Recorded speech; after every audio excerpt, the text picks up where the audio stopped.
Hello student, welcome to my channel. आज के video lecture में देखने जा रहे हैं किरचॉफ्स रूल। ठीक, स्टार्ट करते हैं किरचॉफ्स रूल।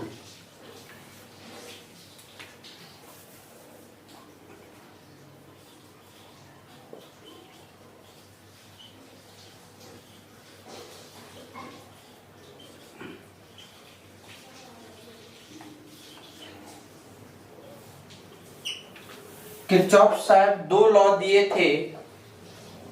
एक था फर्स्ट लॉ को जंक्शन लॉ बोलते हैं। सेकेंड लॉ था, सेकेंड लॉ को लूप लॉ बोलते हैं। ठीक है, तो पहले हम फर्स्ट लॉ स्टार्ट करते हैं जिसको हम लोग जंक्शन लॉ बोलते हैं। There are two law, there are two law. First है फर्स्ट लॉ,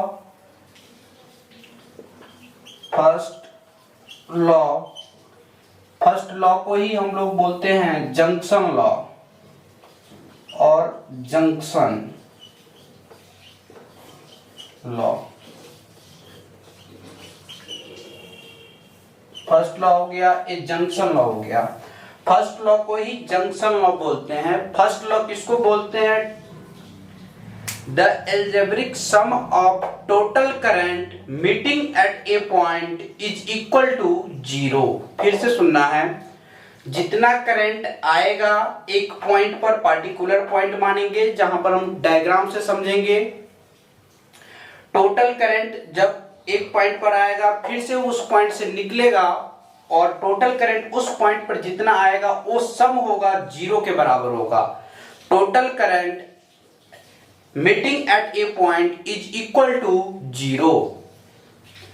ध्यान से देखना है डायग्राम में क्या हम बताना चाह रहे हैं।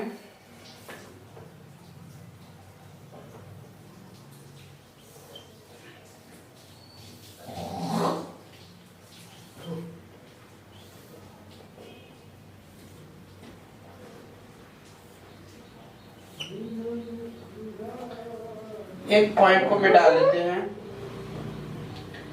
ए इनकमिंग करंट है, ए आउटगोइंग करंट है।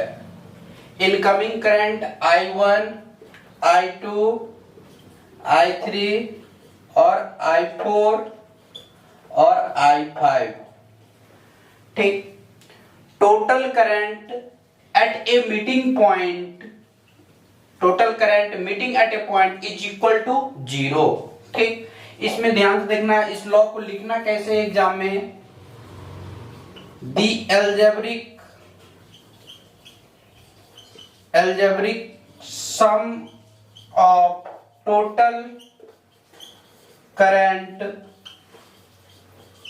Meeting at a point is equal to 0। That is, आसान है एकदम। फर्स्ट लॉ क्या कहना चाह रहा है? Total algebraic sum of total current at a meeting at a point is equal to 0। यहां पर टोटल करंट होगा इस पॉइंट पर ना, वो 0 के बराबर होगा। देखिए, I1 प्लस I2 और I3 minus a I4 minus I5 equal to 0। Total current at a meeting point, इस पॉइंट पर 0 होगा।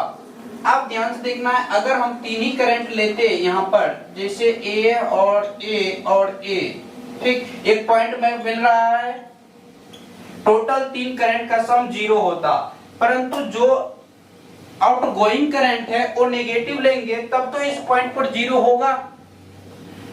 जितना आ रहा है उतना जा रहा है। इसका कहने का मतलब है, समझना है आपको ध्यान से, I plus I2 plus I3 equal to I4 plus I5।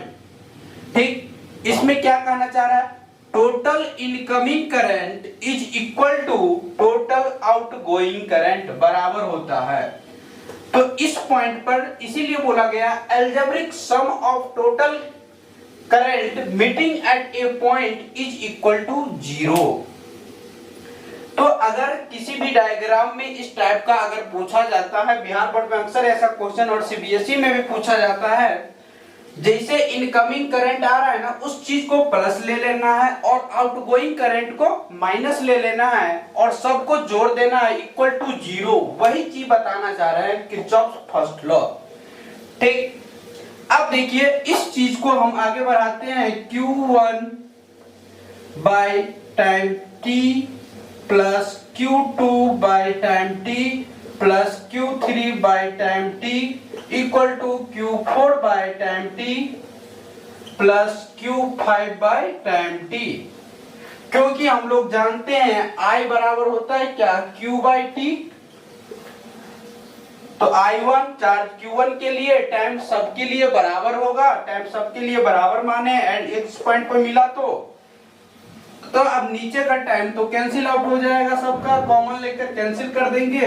तो Q1 plus Q2 plus Q3 equal to Q4 plus Q5 और निष्कर्ष निकला total incoming charge equal to total outgoing charge बराबर होता है टोटल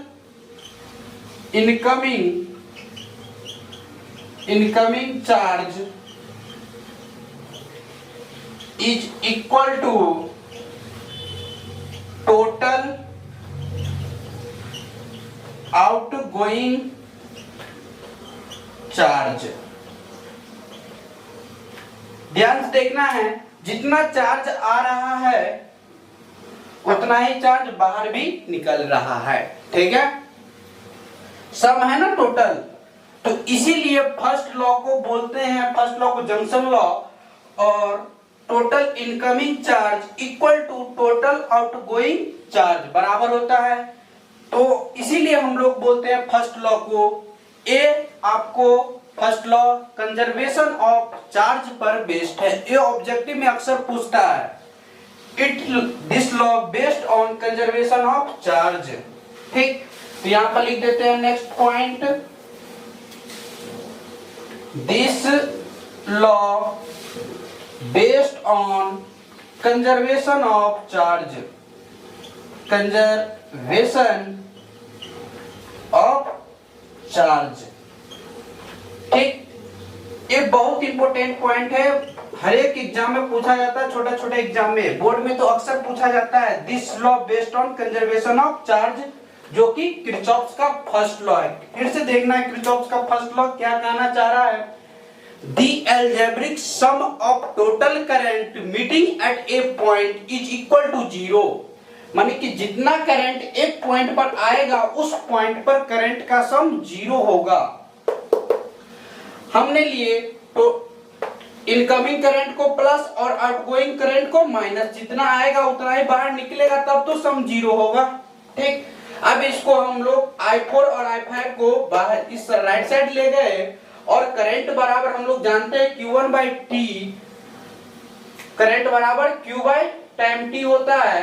तो यहां से Q1 by T, Q2 by T, Q3 by T और Q4 by T, Q5 by T.